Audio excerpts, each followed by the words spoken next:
Another day, another news. Indian students studying in Canada. Here are some interesting facts about Indian students studying in Canada and why they chose the country as their top destination for higher education. 215,720 Indian students traveled to study in Canada in 2021. 1 in 5 Indian students chooses Canada for studying abroad. By 2025, 40,000 increase in yearly enrollments of Indian students. India tops the charts when it comes to international students studying in Canadian universities.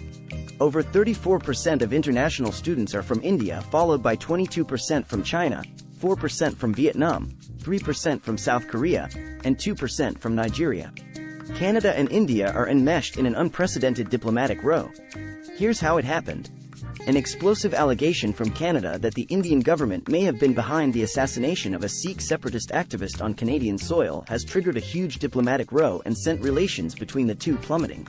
It all started on Monday, when Canadian Prime Minister Justin Trudeau claimed he has credible information linking India to the killing of prominent Sikh leader Hardeep Singh Nijjar. Canada's allegation outraged India, which has vehemently denied the claim, calling it absurd and motivated. Both Canada and India acted swiftly to expel senior diplomats in reciprocal moves earlier this week.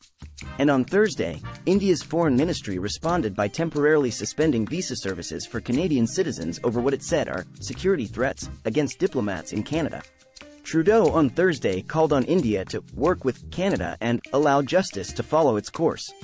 Experts say the falling out raises the prospect of an unprecedented rift between two key partners of the United States and puts other major Western countries in an uncomfortable position. Who was Hardeep Singh Nijjar? Nijjar was an outspoken supporter of the creation of a separate Sikh homeland known as Khalistan, which would include parts of India's Punjab state. The Khalistan movement is outlawed in India and considered a national security threat by the government. A number of groups associated with the movement are listed as terrorist organizations under India's Unlawful Activities Prevention Act, UAPA.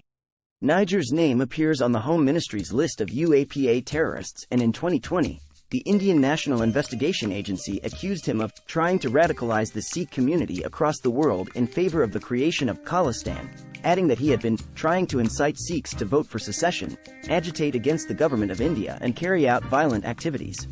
Can relations return to where they were? Relations between the two countries have been tepid for several years, and Canada's allegations against the Indian government has further soured things. Harsh Pant, Vice President of Foreign Policy at the New Delhi-based think tank Observer Research Foundation, called the situation quite extraordinary. "Friendly nations don't do this to each other," he said. "The challenges that arise from this are something to be seen because I don't see any light, at least in the short term, at the end of the tunnel." Negotiations for a trade deal between the countries have been paused due to issues of serious concern, India's Commerce and Trade Minister said, according to local reports.